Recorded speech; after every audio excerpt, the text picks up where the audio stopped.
Anda masih bersama kami pemirsa. Anggota Komisi 10 DPR RI Lestari Murdia terus mendorong penguatan diplomasi kebahasaan Indonesia di tingkat internasional.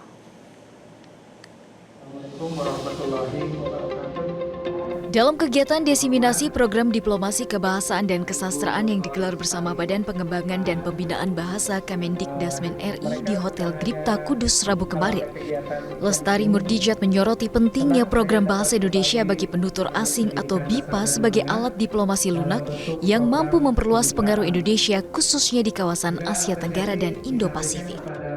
Minat warga negara asing termasuk mahasiswa internasional yang belajar di Indonesia disebut terus meningkat. Menurut Lestari, kesempatan ini harus dimaksimalkan untuk menempatkan bahasa Indonesia pada posisi yang lebih terhormat, terutama sebagai bahasa akademik. Lestari juga menjelaskan bahwa secara historis, bahasa Indonesia yang berakar dari bahasa Melayu telah menjadi bahasa perantara di kawasan Asia Tenggara sejak dulu. Perlunya pengembangan dan pembinaan bahasa dan kesusastraan secara khusus dalam konteks memperkenalkan dan mensosialisasikan program BIPA dan penerjemahan. Diplomasi kebahasaan dan kesastraan bukan sekedar upaya menawarkan bahasa kepada dunia, tetapi juga proses memperkenalkan nilai sejarah dan jiwa bangsa Indonesia.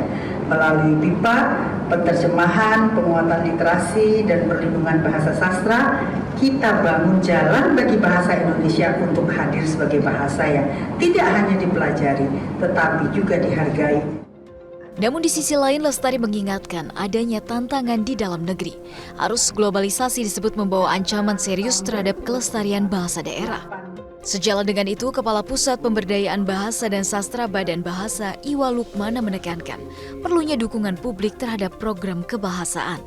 Ia menyebut desiminasi ini bagian dari transparansi pemerintah kepada masyarakat.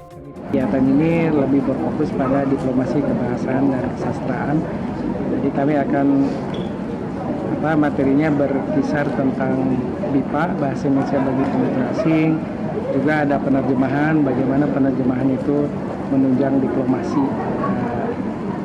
kebahasaan dan intinya menunjang diplomasi lunak ya. Banyak terlibat dalam kegiatan kebahasaan dan kesastraan. Misalnya ini saya dapat informasi dari teman-teman di UPT di provinsi-provinsi bahwa para penulis buku yang kami selenggarakan itu ternyata banyak itu adalah mahasiswa. Jadi kan itu penulis masa depan ya Pak. Dan semoga akan semakin banyak generasi muda yang tertarik. Dengan penguatan BIPA di luar negeri dan pelestarian bahasa daerah di dalam negeri, diplomasi kebahasaan Indonesia diharapkan semakin kokoh, sekaligus menjaga keberlangsungan bahasa daerah di tengah perubahan zaman. Dari Kudus, Jawa Tengah, Udin Alinani, Metro TV. Jelajahi cara baru mendapatkan informasi. Download Metro TV Extend sekarang.